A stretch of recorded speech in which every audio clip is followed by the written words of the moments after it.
சீமான் அவருக்கு அரசியல் அவருக்கு அண்ணனா இருக்கலாம், அது உறவு முறை. சினிமாலேயோ அல்லது அன்பின் காரணமா அவர் அண்ணனா இருக்கலாம், தம்பியா இருக்கலாம். சீமான் தனித்து தானே இயங்குறார். சீமானோட கூட்டணி இல்லைன்னு நான் ஏதாவது சொல்றேன்னா, ஏன் அதை சொல்ல மாட்டான்னு சொல்றேன்னா, ஏன்னா வாய்ப்பு குறைவு. நீங்க பிரதான கட்சிகளை சொல்றீங்களே, கூட்டணியில இருக்கிற ஒரு சிறிய கட்சியை கூப்பிட்டு வச்சு மேல வச்சு சொல்றீங்களே, ஏன் அண்ணாதிமுக சொல்லல? பெரிய குற்றம்னு சொல்லல. விஜய் எதுக்கும் ஒரு எதற்கும் தயாரா இருக்கிறாரோன்னு ஒரு சின்ன சான்ஸை விட்டு வைக்கிறான்னு பாக்குறேன். அதுக்கு நெருடலா இருக்கிறது அவங்க போட்ட தீர்மானமே அதுக்கு தடையா இருக்கு. முதலமைச்சர் வேட்பாளர் விஜய் தான் அப்படின்னு நேற்று அவங்க டிக்ளேர் பண்றாங்க. கூட்டணிக்கு தலைமை நேற்று நடந்த எதையுமே நான் 100% இப்படிதான் நடக்கணும் நான் எடுத்துக்க மாட்டேன், நம்ப மாட்டேன். நீங்களும் நம்பாதீங்க.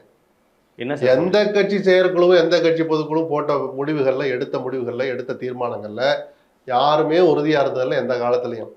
இவர் இந்த ரூம் வச்சிருக்கிறத பார்த்தா, ஒரு கேப் வச்சிருக்க அதிமுக ஒரு கம்ஃபர்ட் ஜோன் உருவாக்கி வச்சிருக்காரு பாத்தீங்களா? இதையெல்லாம் வச்சு பார்த்தா தேர்தல் நெருங்குகிற போது இவர் எந்த முடிவையும் எடுக்கலாம். அரசியல்வாதிகள், நடிகர் விஜய் நீங்க மதிக்கலாம், என்ன வேணாலும் செய்யலாம். அரசியல்வாதி விஜய் ஒருபோதும் நீங்க நம்பவே கூடாது. அரசியல்வாதி விஜய்னு இப்போ பேசுறதுனால சொல்றேன், பக்கத்துல எந்த பேர் போட்டாலும் நீங்க யாரையும் நம்பக்கூடாது. அவங்க சொல்றபடி எந்த காலத்துல நடந்துகிட்டது இல்லை, நடந்துக்கவே மாட்டாங்கன்னு நான் சொல்றேன். மாறி நடக்கிறத ரொம்ப சுலபமா செய்வாங்கன்னு நான் சொல்றேன். சரிதானே?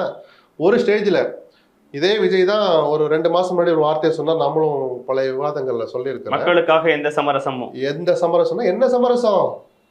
தேர்தல் களத்தை விட்டே போயிருவீங்களா? இல்ல, திமுக வீட்டுக்கு அனுப்புறதுதான் அவரோட நோக்கமா இருக்கு. மக்கள் விரோத திமுகன்னு பல தடவை சொல்றீங்க.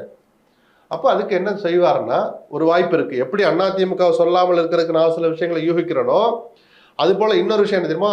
உங்களுடைய நல்லதுக்காக நான் எந்த தியாகத்துக்கு தயார்னு சொல்லிட்டு, நான் முதலமைச்சர் பதவியை கூட இழக்க தயார், இந்த தற்காலிகமாக துறக்க தயாராக இருக்கிறேன்னு சொல்லிட்டு நேரம் ராயப்பேட்டைக்கு வந்துருவாரு. அதை மறுக்க முடியாதுன்னு சொல்றேன்.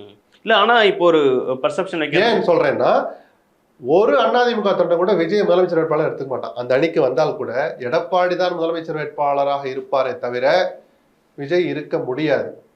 அது இயல்புக்கு மாறானதா இருக்கும். அது ஒரு பொருந்தா கூட்டணியா இருக்கும். ஒருவேளை ஏதோ நிர்பந்தத்துக்கு பண்ணிச்சு எடப்பாடி நான் விட்டு கொடுக்குறப்ப விஜய் முதலமைச்சர்னா, அந்த நான் சொல்லுவேன் தெரியுமா, விஜய் வந்து சேர்ந்துட்டு அது வெற்றி கூட்டணின்னு, அது தோல்வி கூட்டணியா மாறும். அன்னைக்கே நீங்க எழுதி வச்சுக்கலாம். 30% வாக்கு வச்சிருக்கவங்க எப்படி சார் விஜய் சிஎம் கேண்டிடேட்னு சொல்லுவாங்க? அதனால சொன்னேன், அப்படி நடந்தால் அது அன்னைக்கே தோல்வி உறுதியாயிடுன்னு சொன்னேன். எந்த அதிமுக தொண்டனும் வேலை செய்ய மாட்டான்.